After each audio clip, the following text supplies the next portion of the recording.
नमस्कार, मैं हूं नंदिता कुडेशिया और आप देख रहे हैं डीएनपी इंडिया। यूपी में योगी आदित्यनाथ सरकार के विधि आयोग ने यूपी पॉपुलेशन कंट्रोल स्टेबलाइजेशन और वेलफेयर बिल का मसौदा तैयार किया है। इस ड्राफ्ट में उत्तर प्रदेश में पॉपुलेशन कंट्रोल के लिए कानूनी उपायों के रास्ते सुझाए गए हैं।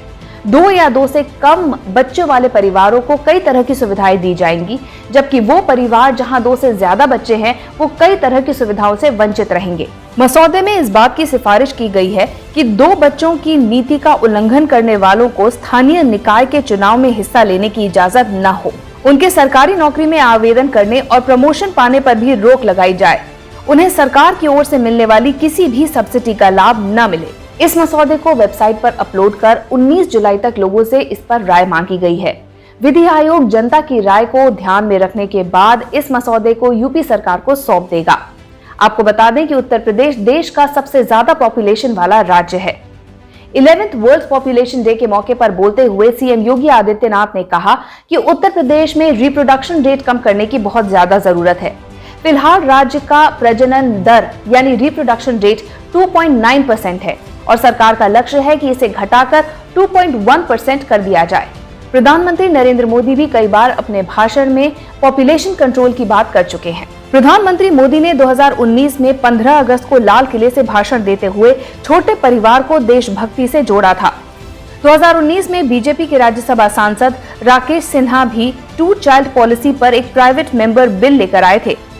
इससे पहले साल 2015 में अपने रांची अधिवेशन के दौरान संघ ने 2 बच्चों की नीति के समर्थन में एक प्रस्ताव पारित किया था। साल 2013 में संघ ने कहा था कि हिंदू दंपतियों को कम से कम 3 बच्चे पैदा करने चाहिए। इस कानून के दायरे में वो सभी शादीशुदा जोड़े आएंगे जहां लड़के की उम्र 21 साल से ज्यादा है और लड़की की उम्र 18 साल से ज्यादा है। वैसे तो ये कानून सभी धर्म के लोगों पर लागू होगा, लेकिन ये जग जाहिर है कि मुस्लिम पर्सनल लॉ पॉलीगैमी यानी बहुविवाह के पक्ष में है। ऐसे में अगर एक शख्स की 1 से ज्यादा यानी 2 पत्नियां होती हैं, तो दोनों पत्नियों से 2 बच्चे ही उसके मान्य रहेंगे। अगर दोनों पत्नियों से 2-2 बच्चे होते हैं तो ये परिवार सरकारी सुविधाओं का लाभ नहीं उठा पाएगा। देश में धार्मिक जनगणना के बाद ही उत्तर प्रदेश की ये तस्वीर सामने आई है। मुसलमानों की कुल आबादी का करीब 50% हिस्सा 4 राज्यों में है: यूपी, पश्चिम बंगाल, बिहार और असम। साल 2001 की जनगणना के मुताबिक उत्तर प्रदेश में 80.61% हिंदू थे और 18.5% मुसलमान थे। लेकिन 2011 में हिंदुओं की आबादी घटकर 79.73% हो गई और मुसलमानों की आबादी बढ़कर 19.26% हो गई। भारत में 2 बच्चों वाली नीति को हमेशा धर्म के चश्मे से देखा जाता है।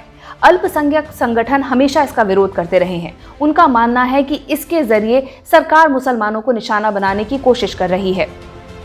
वैसे आपको बता दें कि पहली बार नहीं है जब किसी राज्य में 2 चाइल्ड पॉलिसी लागू की जा रही है। असम में भी बीजेपी सरकार इस तरह की एक नीति लागू कर चुकी है। असम में पॉपुलेशन कंट्रोल बीजेपी के लिए एक बहुत बड़ा मुद्दा रहा है।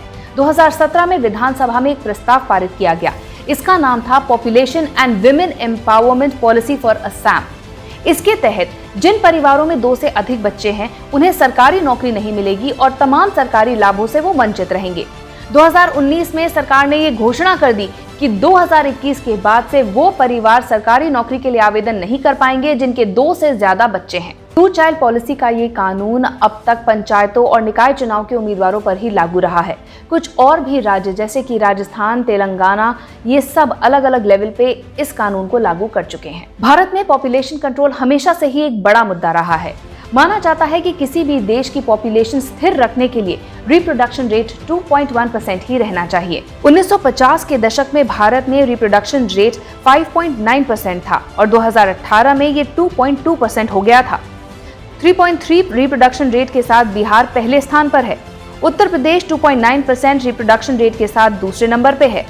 असम में रिप्रोडक्शन रेट 2.2% है। उम्मीद करते हैं कि हमारी इस रिपोर्ट में आपको पूरी जानकारी मिली हो। आपकी क्या राय है आप कमेंट सेक्शन में जरूर लिखिएगा और अब तक अगर आपने हमारा चैनल सब्सक्राइब नहीं किया है तो जल्द ही इसे सब्सक्राइब, लाइक और शेयर कीजिए। नमस्कार।